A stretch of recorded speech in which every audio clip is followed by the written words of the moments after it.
ओम नमः शिवाय। शिव महापुराण कैलास संहिता अध्याय 20 क्षौर ने स्नान विधि। स्कंद बोल्या, हे वामदेव, हवे हूँ क्षौर ज्ञाननी ते विधि कहूँ छूँ जेनाथी यतिओने परम शुद्धि प्राप्त थाय छे। हे मुनीश्वर, ज्यारे आ प्रकारे शिष्य योग पद ने प्राप्त थाय, पूर्णव्रती थाय, त्यारे एने पहला क्षौर करावी लेवू।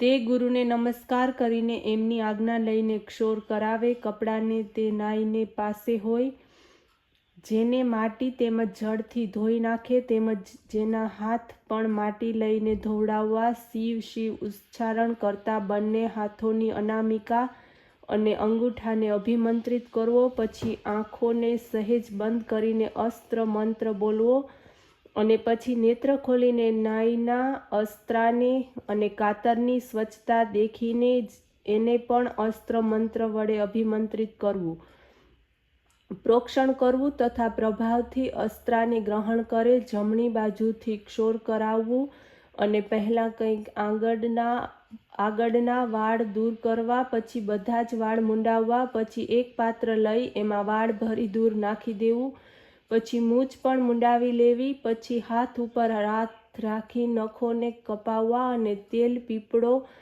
કે તુલસીની નીચેની માટી લઈ રાખી પછી 12 વાર જળમાં ડૂબકી લગાવવી। કિનારા પર બેસી એ માટીના 3 ભાગ કરી અસ્ત્ર મંત્રથી અભિમંત્રિત કરવું।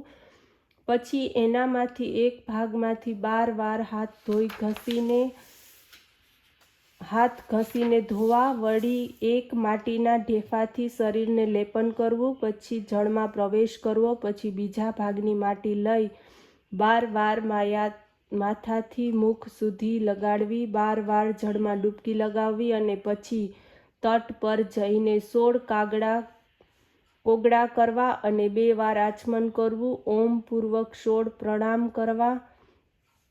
પછી બચેલી માટીને લઈને એના 3 ભાગ કરીને એમાંથી એક ભાગ લઈને કમર અને પગ ધોવા, 2 વાર કોગળા કરવા, આચમન કરવું। પછી મૌન થઈને ઓમકાર પૂર્વક 16 પ્રાણાયામ કરવા। પછી બીજા ભાગને કહેતા જંઘાના ભાગમાં લગાડવી અને પ્રણવથી 3 પ્રોક્ષણ કરવું। પછી રાખેલી માટીને 7 વાર અભિમંત્રિત કરી એનાથી પોતાના હાથ 3 વાર ધોવા અને પોતાની જગ્યાએથી સૂર્ય દર્શન કરતા મસ્તકથી પગ સુધી માટી લગાવવી અને ત્રીજા ભાગની માટીને લઈ પૃથ્વી ઉપર રાખેલા પોતાના દંડને ઉઠાવી પોતાના મંત્રદાતા ગુરુને જ્ઞાન સહિત સ્મરણ કરતા 3 વાર સાષ્ટાંગ પ્રણામ કરવા અને તીર્થમાં પ્રવેશ કરવો।